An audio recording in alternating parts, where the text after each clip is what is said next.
Hello, my name is Danny Trejo, and the following is a deathbed confession of John Leroy Kelly about the escape from Alcatraz Island in 1962.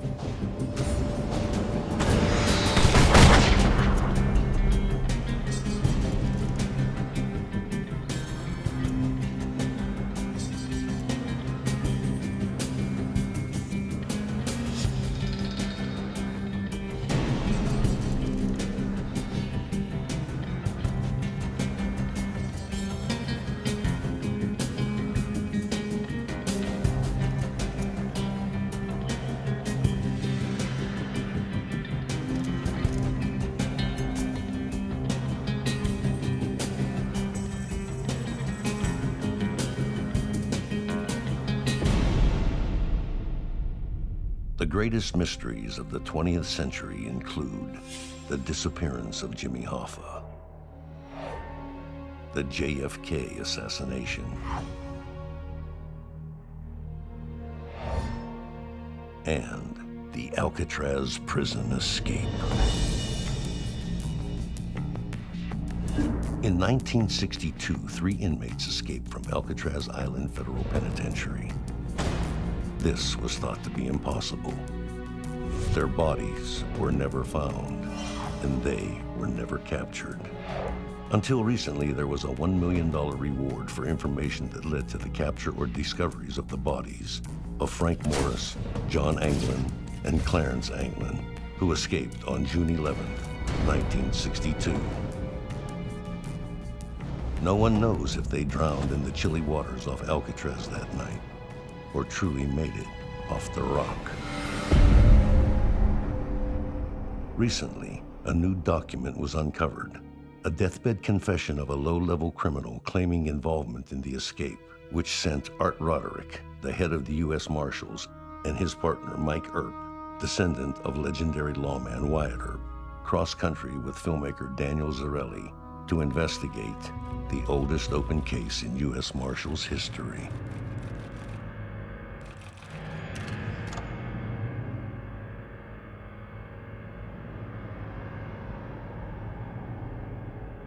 I really don't know how to start this, except to just tell it. I guess you could say I'm a very famous person. It's just that no one knows who I am or what I did.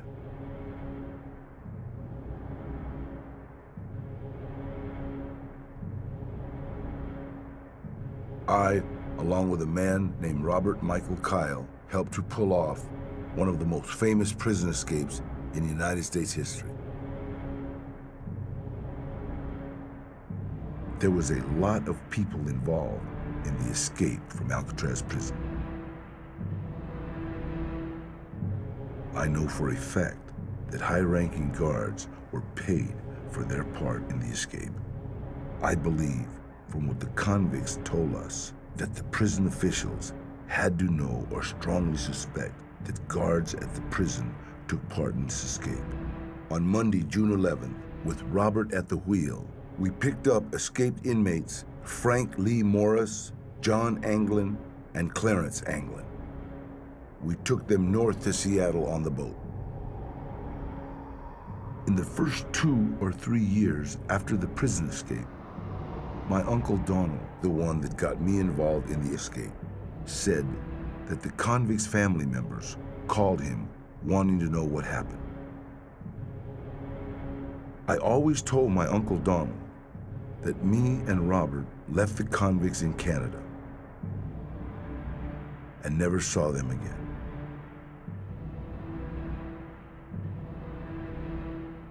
I don't think he really ever believed me.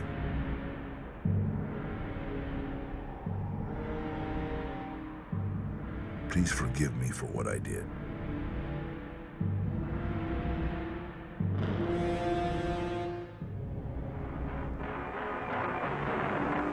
The spoon proves mightier than the bars at supposedly escape-proof Alcatraz prison. 3 bank robbers serving long terms scratched their way through grills covering an air vent, climbed a drainage pipe, and disappeared from the forbidding rock in San Francisco Bay. It appears to be the first successful escape in the history of the maximum security prison, and the flight is attributed by Warden Olin Blackwell to the deteriorating condition of the prison, crumbling concrete and eroding metals, with $5 million needed for repairs. The men the walls couldn't hold are Frank Morris and John and Clarence Anglin. Authorities believe that Morris, who has a superior IQ, masterminded the escape. Ironically, the wanted posters offer only the nominal reward of $50 each for information leading to the arrest of the prisoners. They painstakingly fashioned dummies of plaster with hair of paintbrush bristles to stand in for them during cell check, while they covered an escape hole with a cardboard grill. All of this was within easy visual range of the guards in the gun galleries.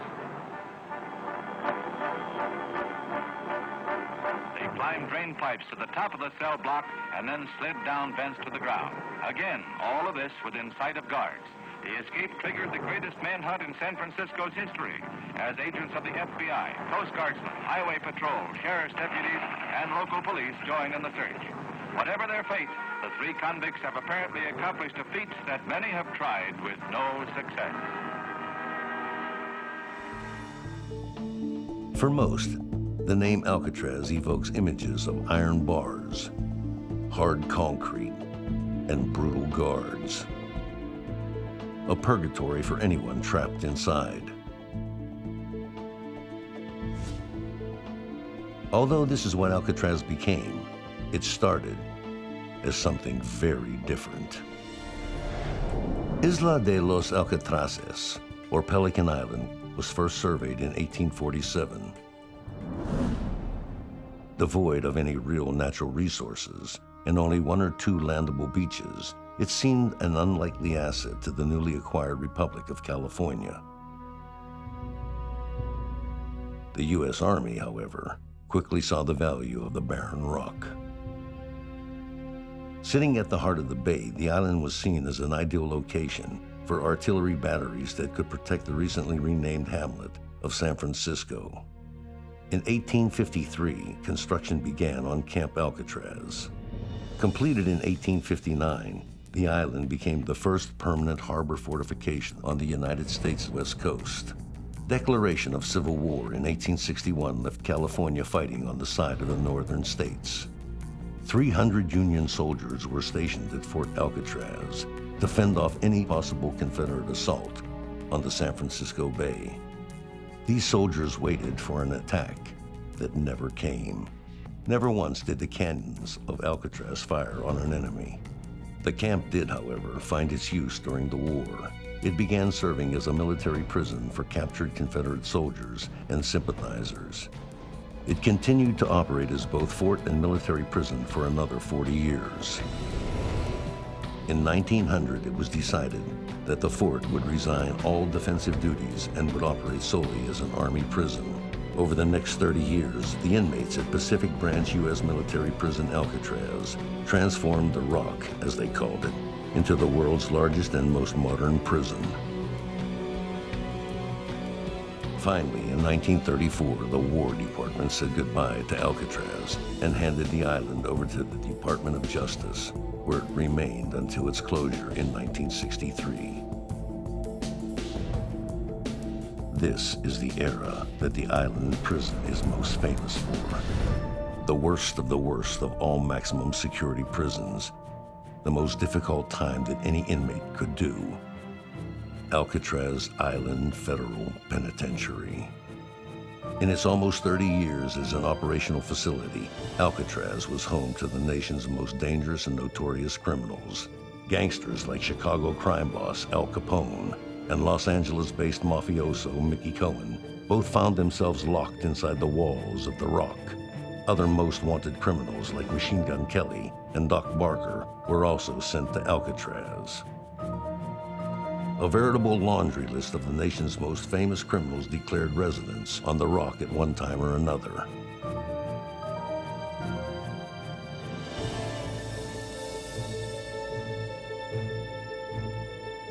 Given the miserable conditions at Alcatraz, combined with the nature of its inmates, it was inevitable that there would be escape attempts.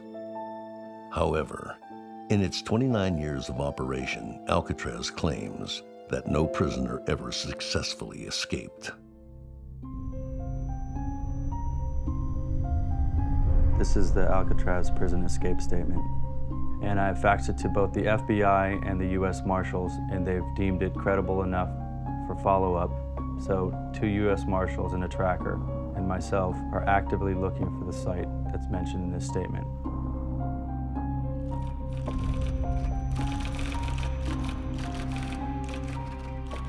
I am typing this statement from my good friend and patient, John Leroy Kelly, who was born near Greenville, Mississippi, on or about September 3rd, 1944. He says that he does not have a birth certificate on file, and he never learned to write much more than his name, and states that he cannot read at all. John has asked me not to release this to anyone until he is dead. He is afraid of going to jail or prison for the part he played in the 1962 Alcatraz prison escape of Frank Morris, Clarence Anglin, and John Anglin.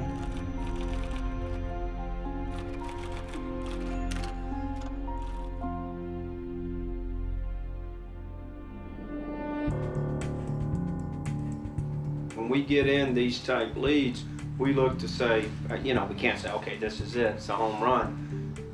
Is this possible? And this one's possible. So that's why we're here. We weren't involved, the Marshal Service as an agency wasn't involved in this case when it first For happened. 18 years. Right.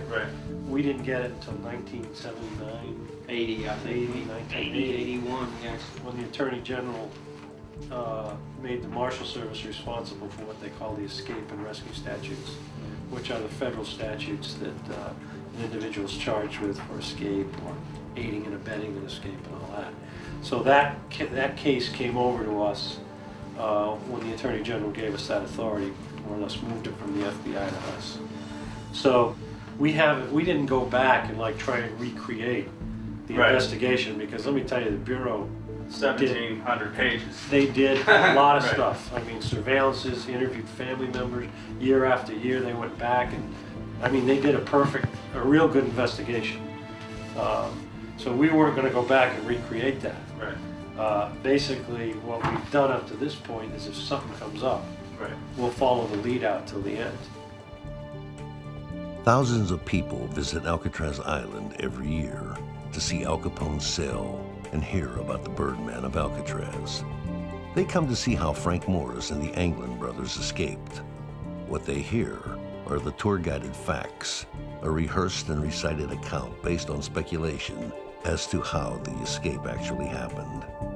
Never before has Alcatraz revealed everything that it knows and doesn't know about what happened that fateful night. So I just got off the phone with Art. Apparently Craig at the Ranger's office at Alcatraz called to verify if Art was working with us on the Alcatraz statement. And Art told the guy to give them, Daniel and Neil, all access to everything they have on Alcatraz. When I talked to the U.S. Marshal Service this morning, they indicated that this was the first time that Art's been on the case in 12 years, I believe he said, that they had anything really worth pursuing. They felt that it was had enough possibilities to dedicate some time to it. Alcatraz was designed and run as a maximum security, minimum privilege penitentiary. That meant our inmates received no tailor-made cigarettes, candy bars, chewing gum, soft drinks, radio, television, newspapers, paroles, or rehabilitation programs. They had none of that by being sent here. In fact, none of our inmates were sent from a court. They're all sent from another prison having a problem. And someone told me from the prison they came from, the warden of an institution would have a picture of Alcatraz behind his desk, and he'd point to a picture and say, if I see you one more time, that's where you are going to Alcatraz. And you knew you were going to do some tough times. Now, you come and visit the island, you look out, you see all these beautiful views, you see San Francisco, the East Bay, Marin County, you say, gee, that's not so bad. But how'd you like to have water held out to you and you can't drink it? You know, it's a city so close and yet so far. Is there any way you think they made it? At first, I would have said yes, but since they haven't showed up in all these years, I doubt it now.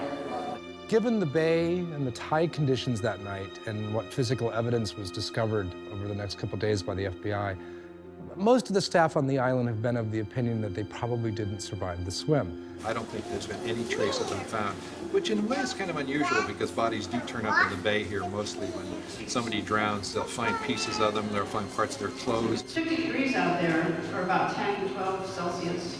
It's very cold. Although 400 people a year swim from Alcatraz to San Francisco, we have at least 2, maybe 3 swims a year. Most people can't handle it. If you can't do it in 35 or 40 minutes, you're going to be in trouble. So it can be done. It's a myth that it can't be done. It's done all the time. One of the stories that's most often been told was that they planned to steal a boat in Angel Island, and given that that didn't happen, that sort of led to a general belief that the chances are that they didn't make it. However, we know of many swims, organized swims, that do that bay every year. So we always sort of leave the story with an open end that, well, one never knows. After all, they were pretty highly motivated. At that point that they left their cells that night, at that point they're escaped convicts. They had nothing left to lose. Once a federal inmate escapes from prison, that becomes an FBI case, apparently. It comes under their jurisdiction. However, as a fugitive from justice, the U.S. Marshal Service has jurisdiction too. The Bureau of Prisons would still, of course, potentially be involved in this, since they are fugitives from the Bureau of Prisons. They would still have time on their original sentences. There's no statute of limitations. So there's various law enforcement agencies should evidence pan out and there be more to the story than we now know. There would be several federal agencies ultimately that would probably be interested in it. If you talk to any of the former prisoners, they'll, of course, all of them say they got away. And if you talk to the former guards, they'll all of them say they're dead, they drowned at sea. But they're still on the wanted list of the FBI, and so they're not going to give up until there's some proof that they actually died. Is there any way you think they made it? Absolutely. Really? Yeah, I helped them with some tools to do that, and I know John and Clarence swam before they could walk. They were born and raised in the Everglades, so personally, I believe they made it.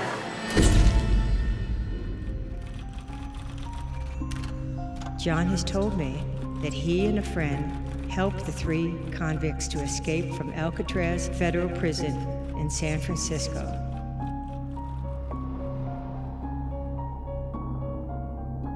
At 11:15 p.m. on Monday, June 11th, Robert and I were in a boat off Alcatraz Island Prison. At approximately 10 minutes to midnight, we moved to the area just outside the city marina. At about midnight, I heard splashes in the water. They were lying across a homemade life raft. We picked up escaped inmates Frank Lee Morris, John Anglin, and Clarence Anglin. I remember one of the men, Frank Morris, laughed and asked if we were their ride. Robert asked where was the other 2. Frank Morris said they were it.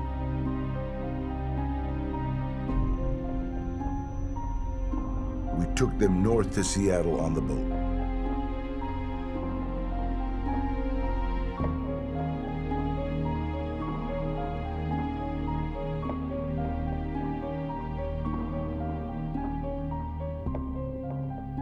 When we got back to Bellingham, we had the 3 convicts get into the back of the truck that we used for painting and had them lie down in the back.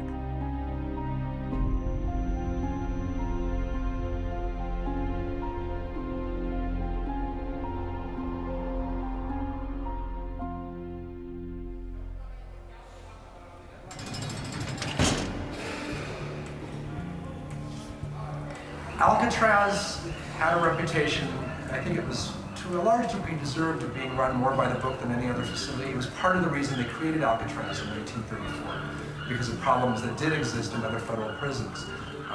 But there's certainly stories of payoff.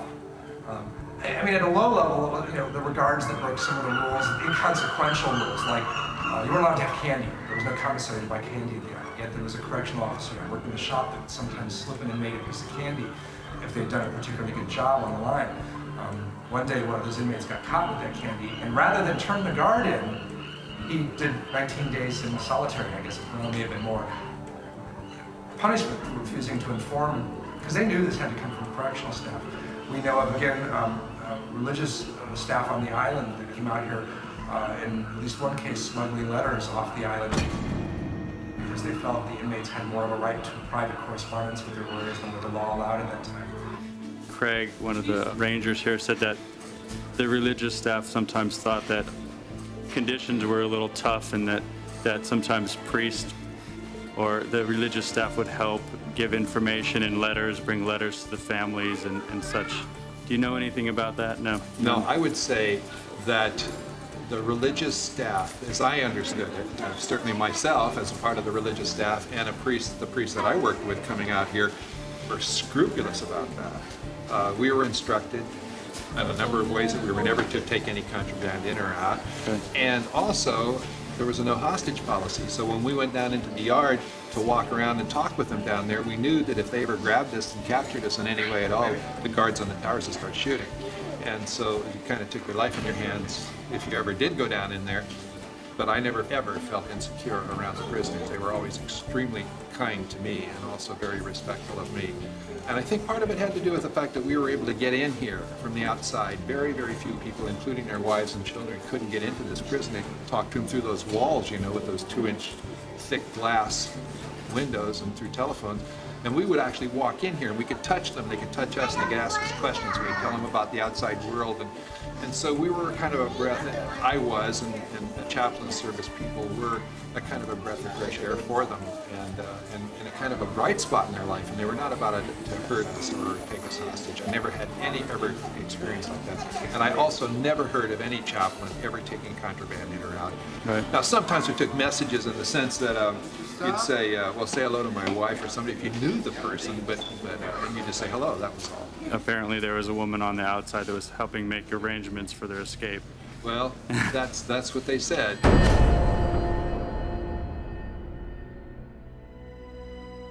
My uncle, Donald Leroy Robertson, is the one that got me involved in the Alcatraz prison escape. He had been a driver for several big-time bank robbers at one time or another in the 1930s and 1940s. And he knew Frank Lee Morris. In October of 1961, my Uncle Donald had me go to San Francisco to meet a woman named Eugenia McGowan in St. Anthony's Catholic Church in the San Francisco Tenderloin District.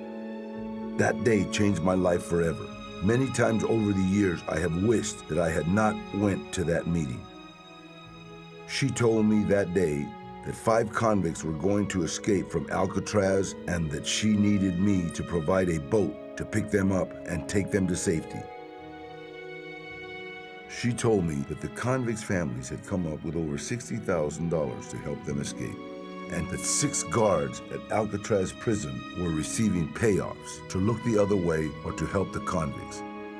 She said that she was telling me all this so I and my partner Robert would know that the escape would be able to happen without any problems. She gave me $5,000 cash in 20s in an envelope that day, and she was to give me another $5,000 when she found out the exact night the convicts would be able to get out. Eugenia never knew it, but she had sealed the convicts' fate when she told me that the convicts would be picking up $50,000. Robert was obsessed with trying to figure out some way to separate the convicts from the $50,000 when we got them back to Seattle. I can't believe now that I went along with Robert's wild scheme.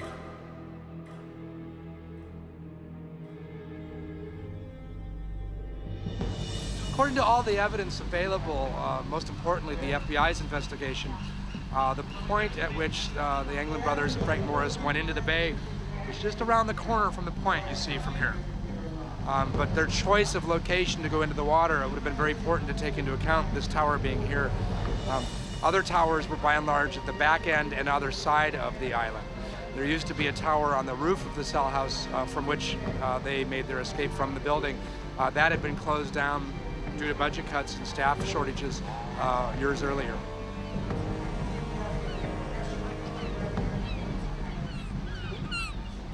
Okay, here we have the cell house at the top of the island, originally constructed by the Army when this was a military prison.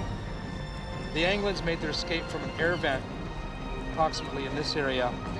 By all accounts, made their way down here where they were able to slide down an exhaust vent from one of the kitchen stoves down below. This was the mess hall and food preparation area and the hospital.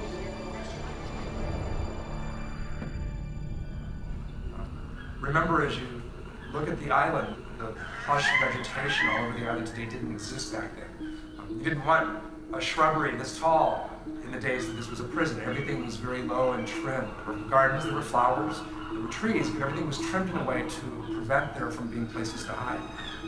But certainly by this time, staffing shortages and budget cuts had an effect on the security. The roof tower had been shut down completely. There hadn't been a tower on the roof. Had that still been there, this escape never could have happened. The road tower would have been the tower over on this side of the island, which according to all the physical evidence is the side of the island that the three left from that night. From the road tower, the view of the point they went into the water would have been right around the corner. On May 11th, I met Eugenia in front of St. Anthony's Catholic Church.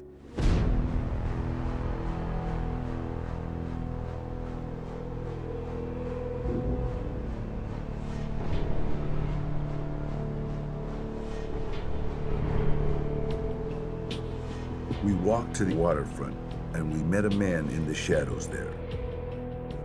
He showed me where the water was likely to carry the convicts on a raft to, and he told me to expect them just after midnight on June 11th.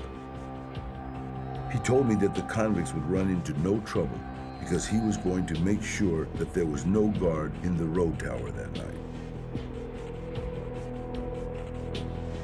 He said that we should have till 8 a.m. at the earliest to get away before the alarm was sounded. Later on, I discovered that the man we met that night was Alcatraz prison guard, Captain Bradley. I've always wondered how no one ever found out that something wasn't right at Alcatraz prison that night. One thing that Morris figured was sure to get the guards caught was all the things that were hid on top of the cell house. He said that at least 50 to 60 raincoats were used to make the rafts. When two of the convicts didn't take part in the escape, one of the rafts was left on top of the cell house.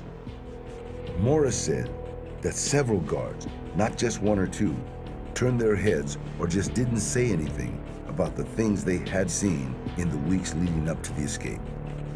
Frank Morris told us that Captain Bradley had gone as far as to order blankets to be hung up over the top of the cell house to keep paint from falling into the cells and the floor below.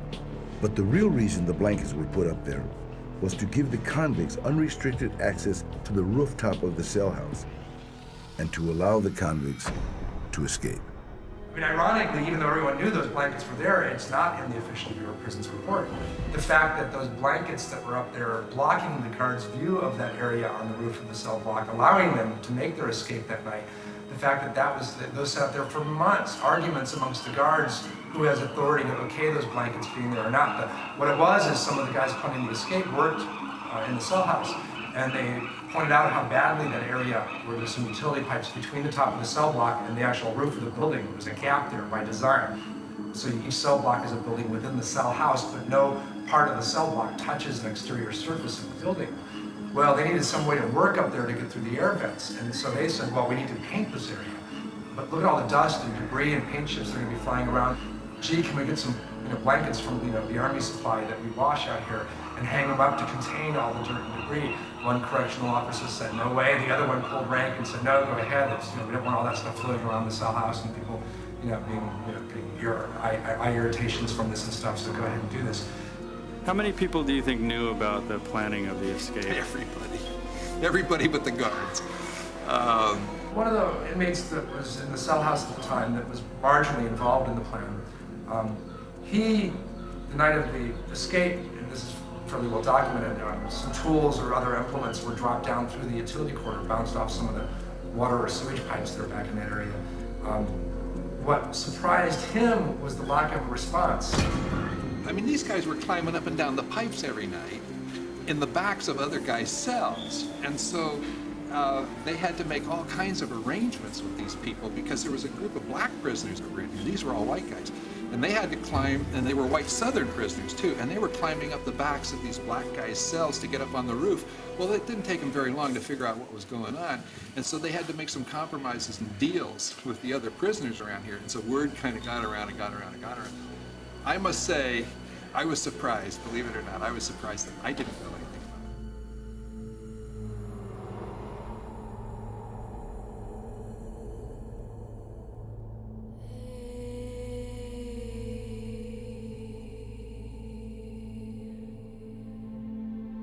The real surprise of the trip came when we got back to my Uncle Donald's house.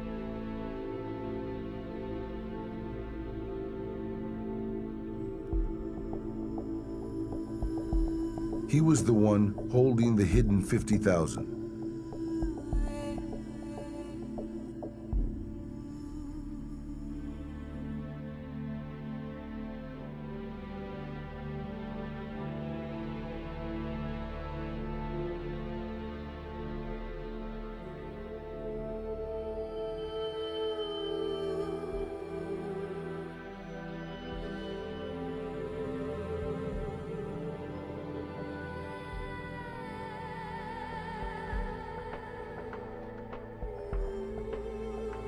We received our 10,000 more, with my Uncle Donald getting 4,000 of the 40.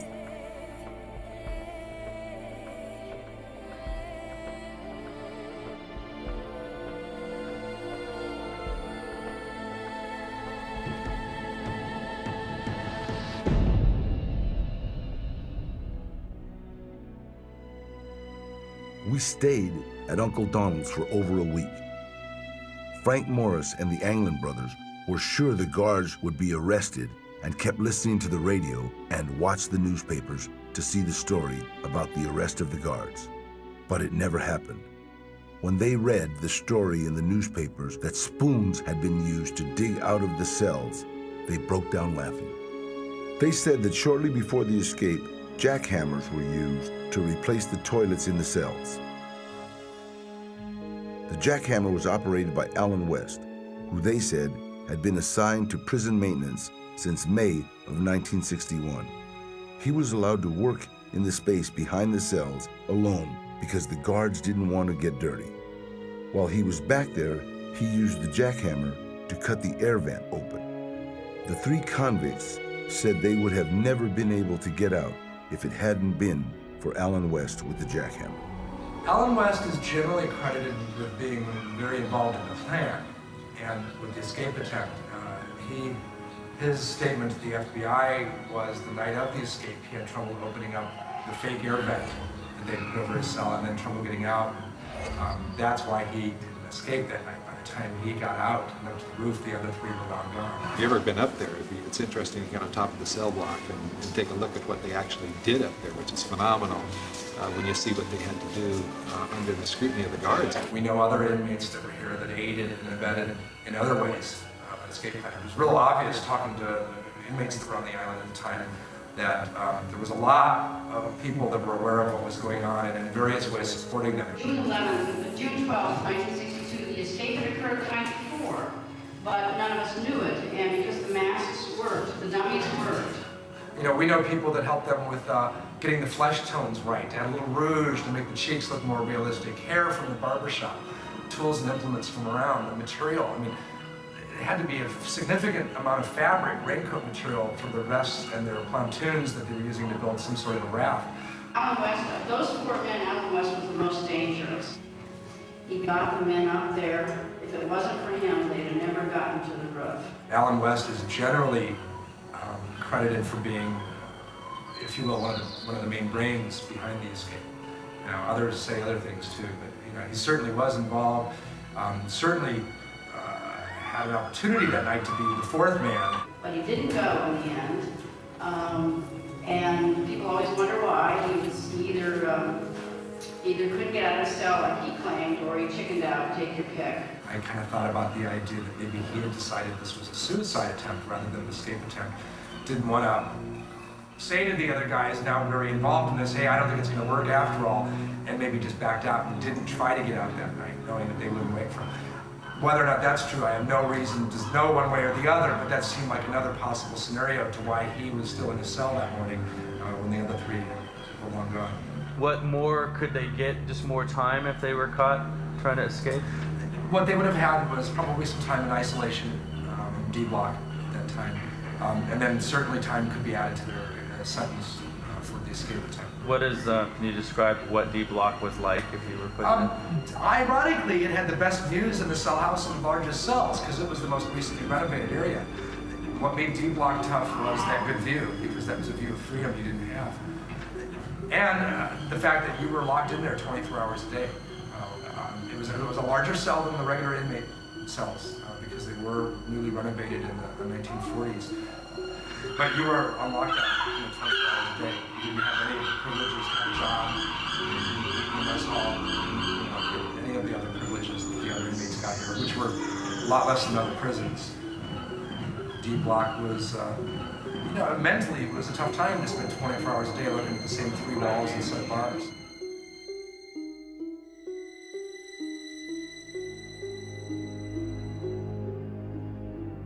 While we were at my Uncle Donald's, the three convicts told us that Clarence Carnes had not been able to get out of his cell,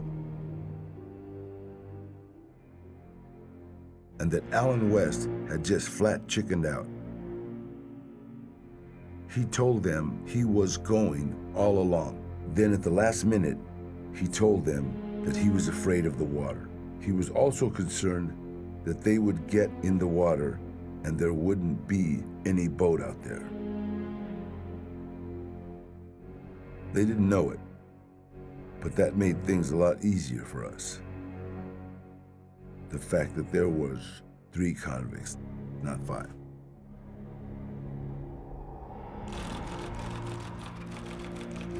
This week, I arranged for a local priest to start counseling John and hear his confession. It seems to have improved his spirits greatly. I cannot sign the statement or give my name because I have broken patient confidentiality by giving some of the information I have in this account. I could be fired from my job or lose my nurse's license, so for that reason, I must remain anonymous. But I will do my best after John's death to ensure that this statement and John's statement get into the right hands.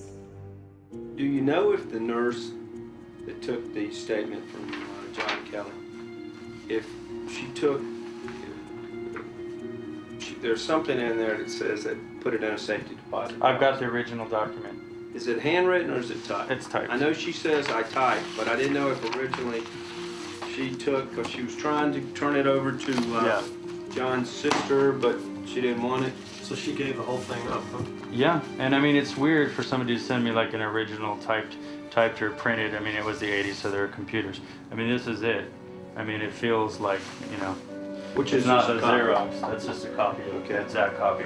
I mean, This looks like a term paper. Yeah, right. So, I mean, that's supposedly the original. So, I mean, I would like to keep that if possible, because I am a collector of documents, but that's the supposed original that was overnighted to me with some other material. Well, if you hold on to it for now, let's see where the other end plays out. Cool.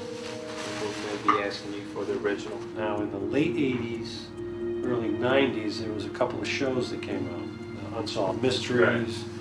I know the History Channel's done some stuff, the Discovery Channel. Right. And those tended to generate more leads. And we would always end up following up on those leads. We would run their fingerprints every year, nationwide. So if they run an alias, we could find out if they committed any crimes and have been printed by some police department. Same thing with Canada, who has a mutual relationship with the U.S. So, none of that turned up. We just did a lead a year and a half ago in Texas, right? With the guy that looked like him, we got something. Oh, really? The lead got sent to us. We got hold of his driver's license. It was after there was a History Channel show on where we aged the hands. Right. Did you guys do that? Yeah, I noticed that on the internet. Yeah. And we went and sent those out to everybody. And And somebody came back and said, geez, it looks just like this old guy. So, you know, we went and followed the lead up. In Texas, I guess you have to have your fingerprints or a thumbprint on the driver's license, and we actually were able to verify that it wasn't him, based on fingerprints. Today is March 17th. John Leroy Kelly died at 3 a.m. this date of AIDS-related pneumocystis carinii pneumonia. He died quietly in his sleep. John received the last rites of the Roman Catholic Church just after 11 p.m.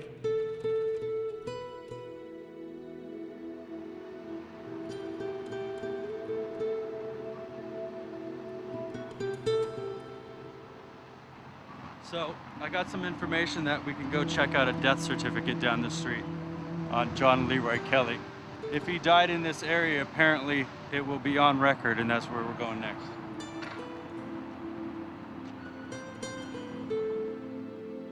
John was a no-code patient, so we did not attempt to resuscitate. I'm truly glad for John that his long struggle is over. May he rest in peace.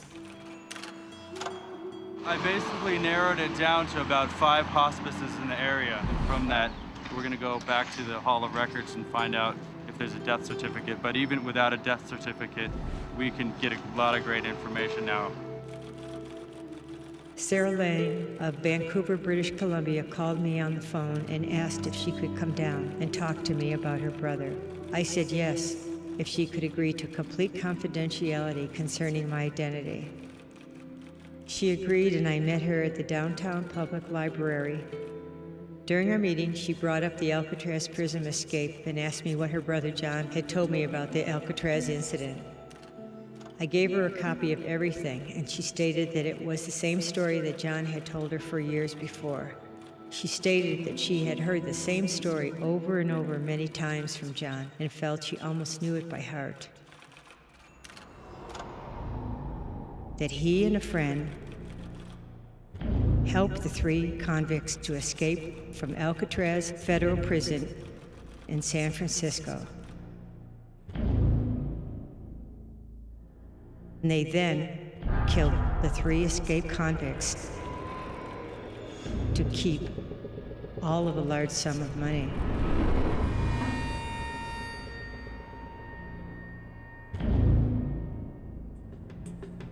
While we were at my Uncle Donald's, we finally decided that we would get the convicts into the back of Robert's pickup truck, drive them into the woods, and shoot them real quick and bury them.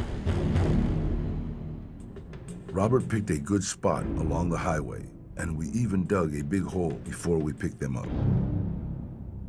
Robert went somewhere and got 2 .38 caliber pistols, which he hid in the toolbox under the driver's seat of the truck.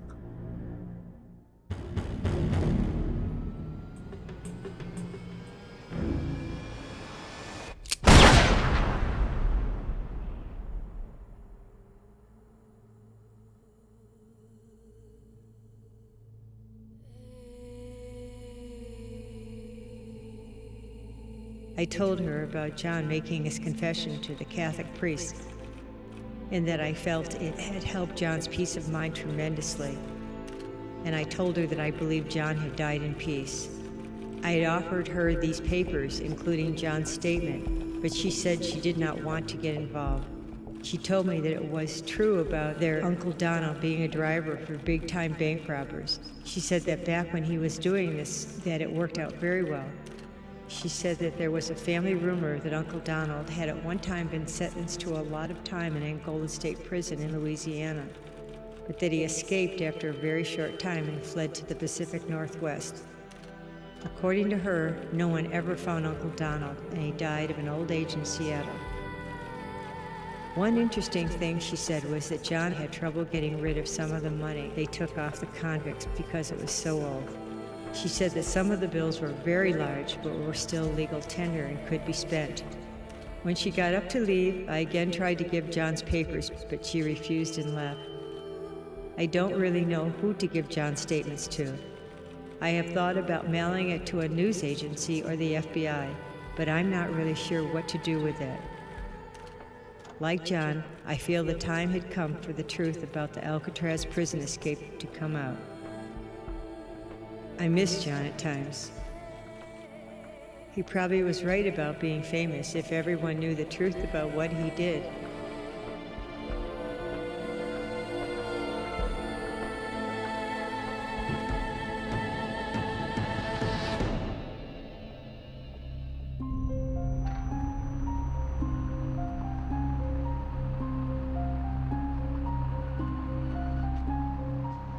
This is a request for a death certificate for John Leroy Kelly. I'm obviously very curious if there's a death certificate on file because it's another piece of the puzzle that I'm trying to put together.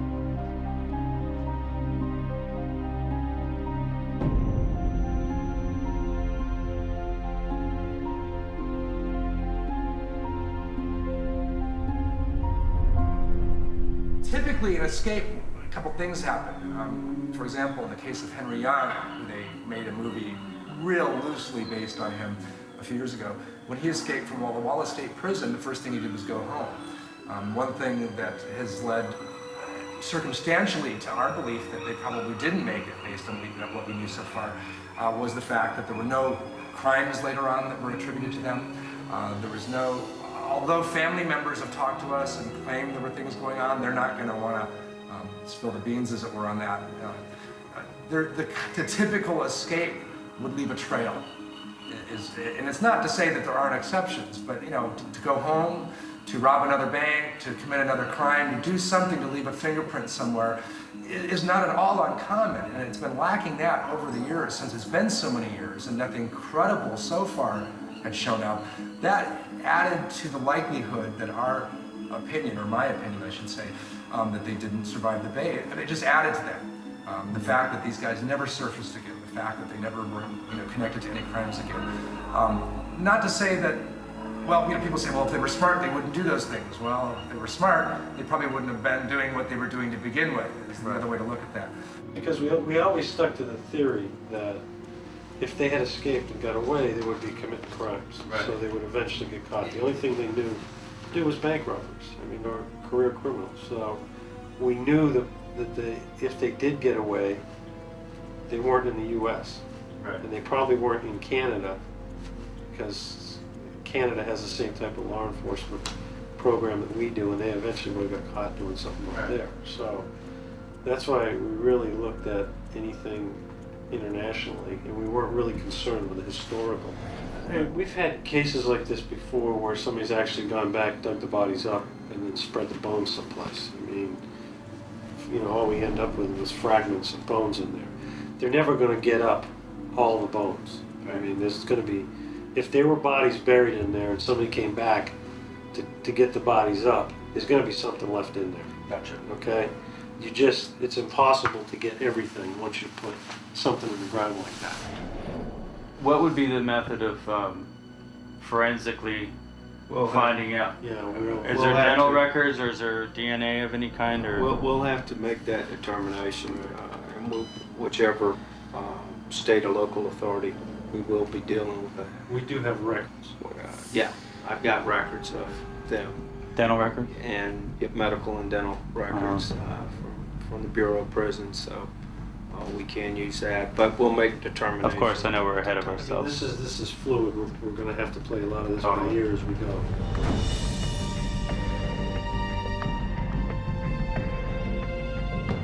So we just met with Mike Earp and Art Roderick, the U.S. Marshals. We're caravanning right now to meet with a local guy who knows the area. We're leaving Seattle. It's about an hour outside of Seattle. according to the statement, it's going to be about 1.5 miles. On the left-hand side, there used to be a dirt road. Apparently in 1962, that dirt road was not blocked by a guardrail, but now we're going to have to walk over the guardrail.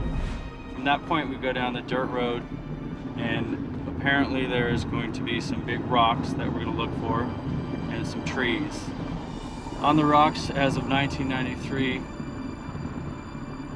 there was paint to mark the rocks, and then at one point in the 80s, John, the guy who gave the statement, actually nailed horseshoes into trees around the area and apparently buried a box of horseshoes right over the bodies where they were buried. So underneath the horseshoes, if we find them, there may be the bodies of the Anglin brothers, John and Clarence, and Frank Morris. So the initial thing we're looking for is the landmarks. So wish us luck.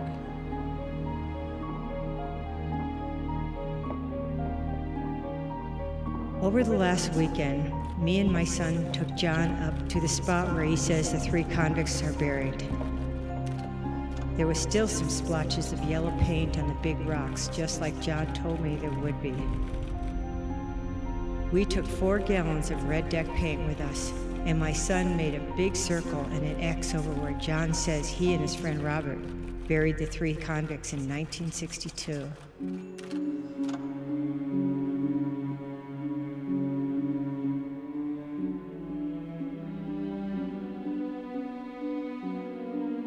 His name's Al Davis. He's an old timer. He's lived in this area for his whole life. He's at least 70 or 80 years old.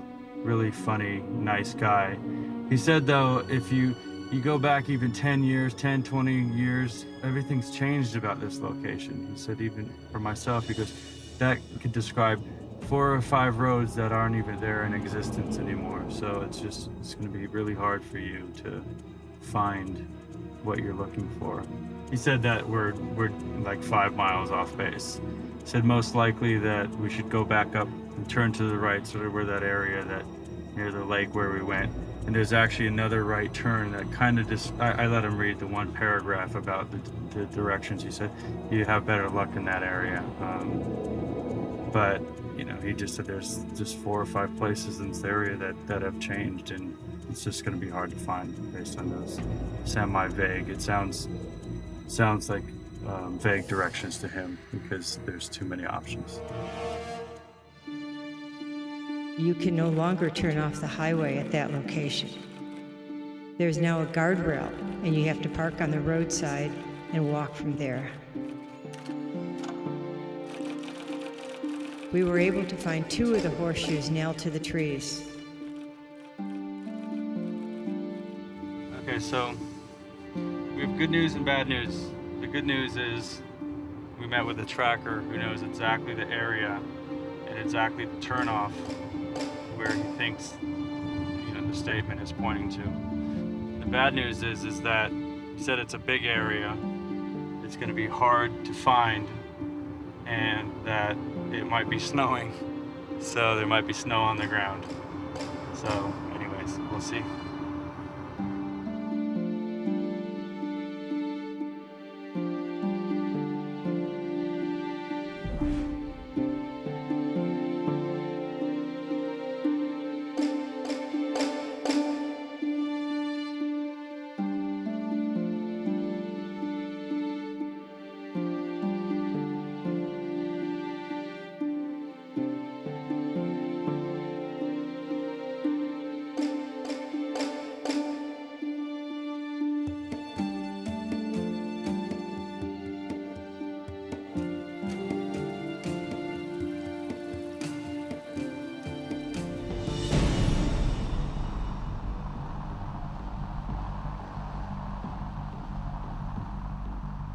This would be the 30-foot. Yeah. This is the closest. Yes. Pull the truck up in here. Stand up there. We'll stand on the roof and look at this mark on the tree here. Pull yours. Let me. You can't fly. Oh, okay.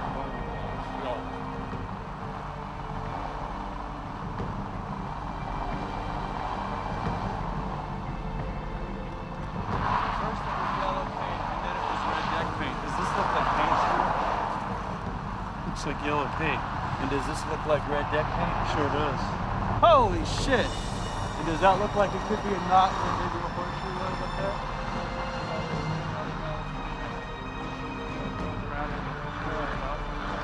Let's say 30 feet off the road. I mean, that's totally unnatural, is it not?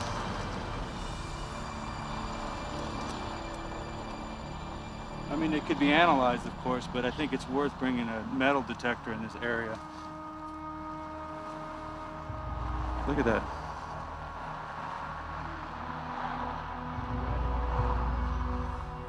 Well, here's the rest of here's where it came off right here. I mean, that many rounds. You know, they blasted them. They blasted them.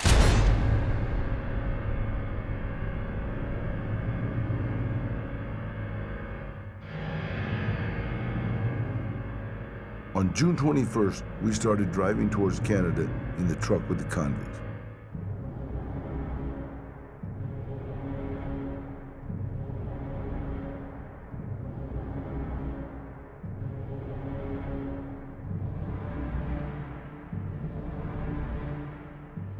At a few minutes past 5 p.m., Robert hit me on the leg, which was a signal we had arranged.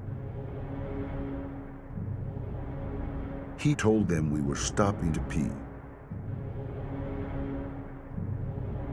He had made a point over the last few days of complaining about his weak kidneys. Less than 30 feet away, the big hole we had dug waited. And 2 shovels. I heard him get into the toolbox under the driver's seat for the pistols.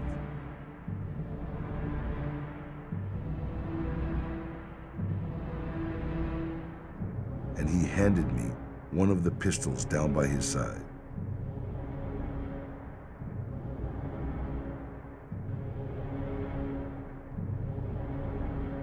We walked to the back of the truck.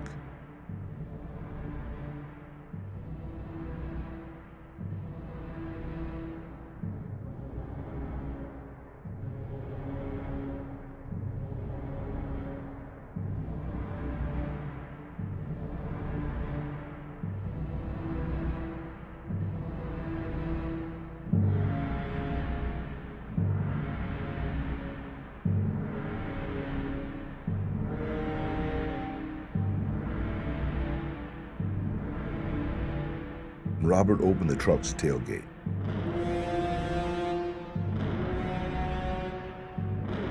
Frank Morris must have seen the pistol in Robert's hand because I heard Morris say, "You sons of bitches," but in almost the same instant, we were both shooting into the back of the truck.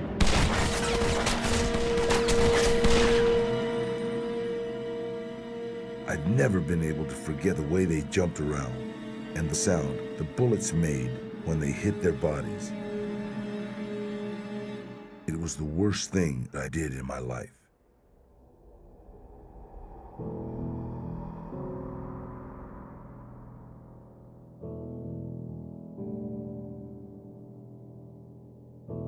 Robert reloaded his pistol, and I pulled the convicts out by their feet.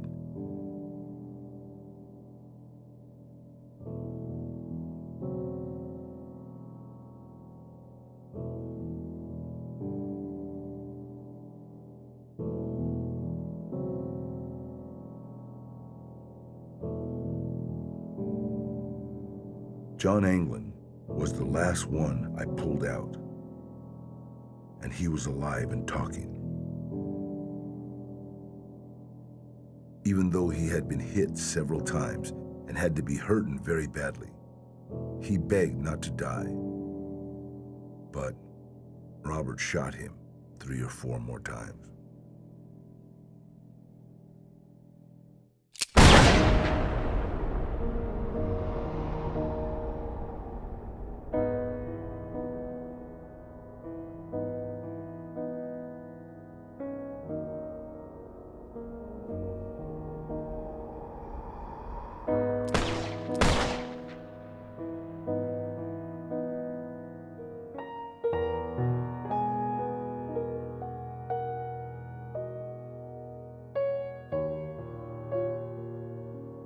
dumped them into the big hole we had dug. One at a time, we threw our pistols into the hole along with the bloody canvas they had been lying on in the back of the truck.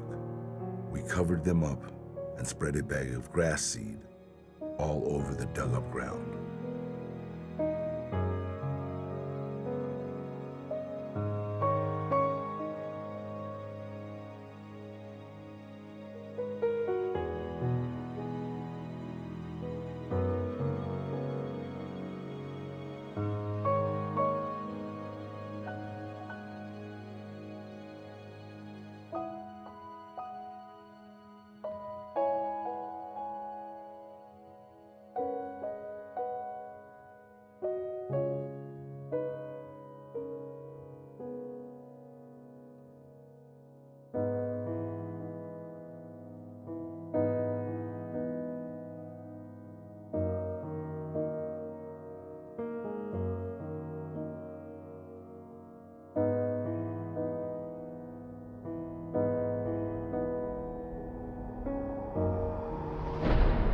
Do it this close? Of course, this is more secluded than down there with the Alcatraz. Yeah, and then in the 60s, there's probably not as much traffic. Did they put all the horseshoes on one tree? No, there were four before in a circle, sort of a circle, and then when they came back in the 90s, there were only two left.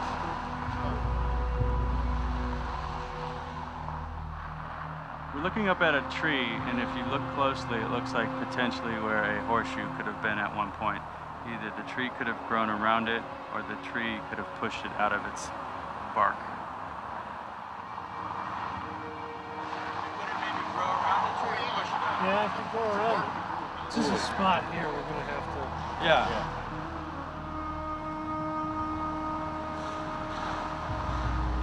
They buried a box of horseshoes. He came back in the 80s. He buried a box of horseshoes so that he could find the spot again. This is one potential site that's about 30 feet off the road, off the 90. There's a guardrail over there. There's also evidence that it could be a horseshoe up on a tree, about 14 feet high. We'll see.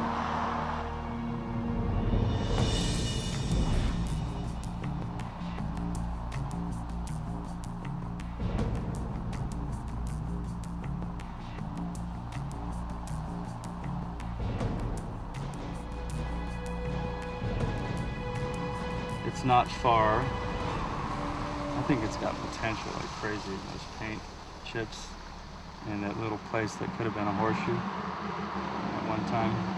I don't know. So we're calling it a day. It's getting dark. We found one spot that had a lot of potential with a couple markings and a horseshoe-shaped indentation in a tree.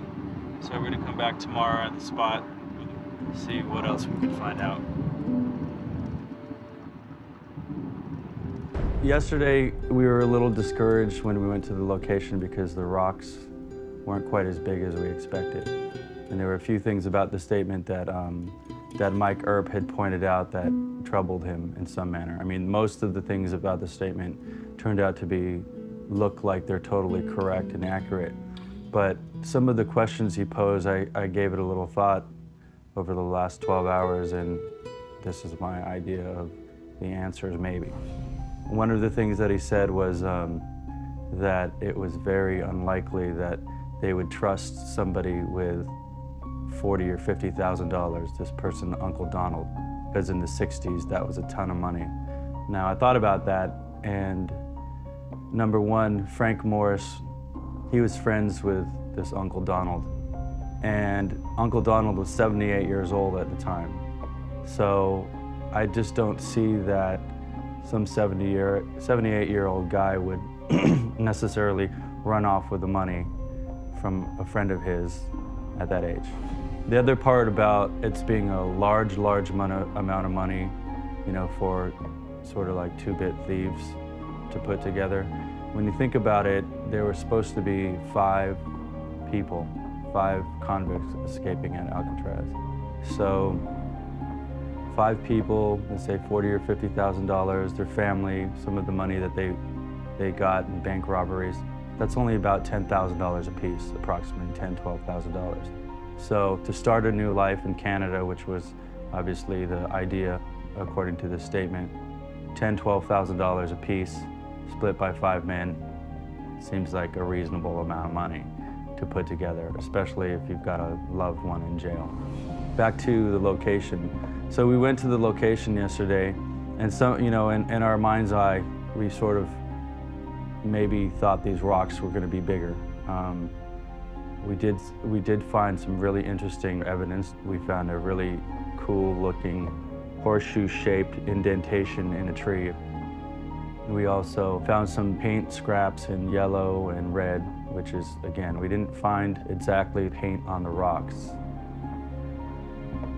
But we found some evidence that, you know, is circumstantial and enough to follow up on. So today we're going to go back, and I'm not sure what else we'll ask the U.S. Marshals what else they're going to do, but we've identified a really highly potential site.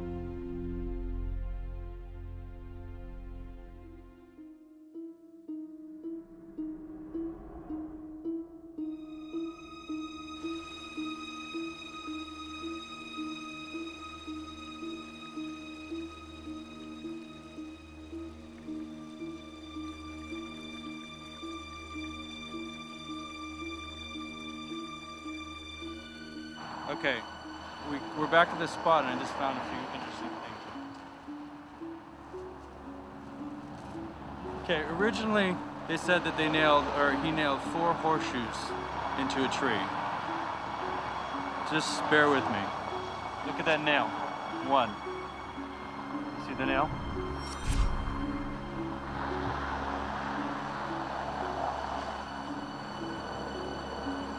Come over here. 2.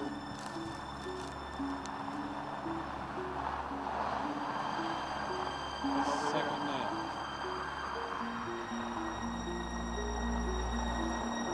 Follow me. 3. So we were looking for horseshoes. Now, you know, when she came back, apparently there were only 2 left, but now there are no horseshoes. But look, there are 1, 2, 3 over there, and 4 nails. And this is the area that I said looks like somebody maybe came back at some point. Just point the camera right down there. I'm not saying this is where the hole was dug, but maybe this is where he came back and dug this little ground up to bury the horseshoes. It's not like, this area looks to me a little unnatural to the rest. It looks like something was dug out and it's all uneven here. This feels like, if anywhere could be the spot, you know, this has got a lot of potential. There are 4 nails in somewhat of a circle in this spot, and it's exactly what we're looking for. Now come over here and look at these rocks. Yellow and red paint.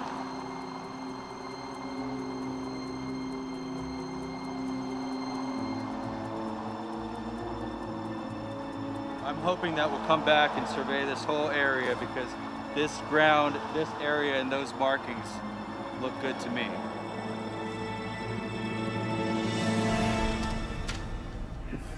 Go ahead. You know George Clooney's gonna play in the movie version, right? Doing well. Very good. Some research on it now to find out what the deal is. You know, we'll have to get the GPS coordinates to that particular location.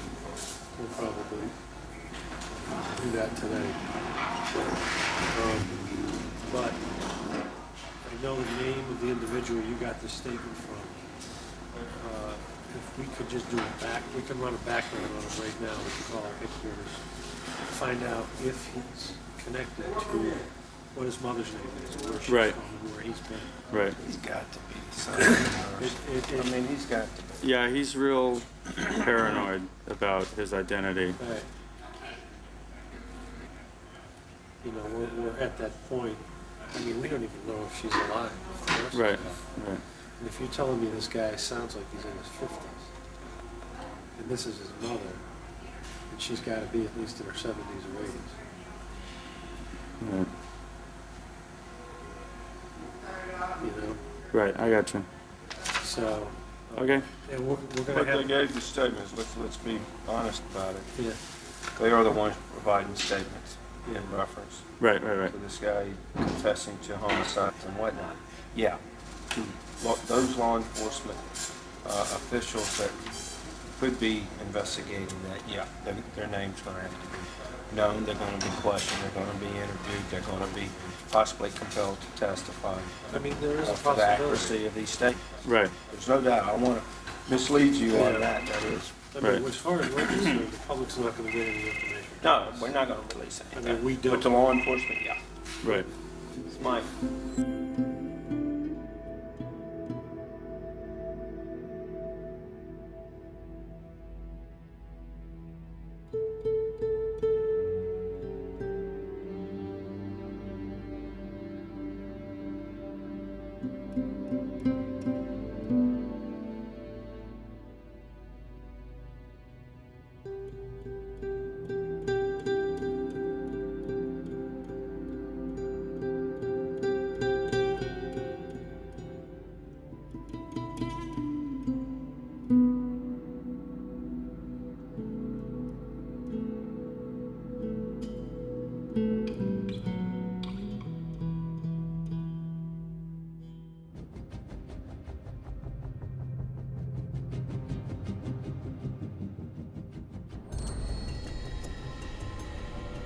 Who was this man, John Leroy Kelly?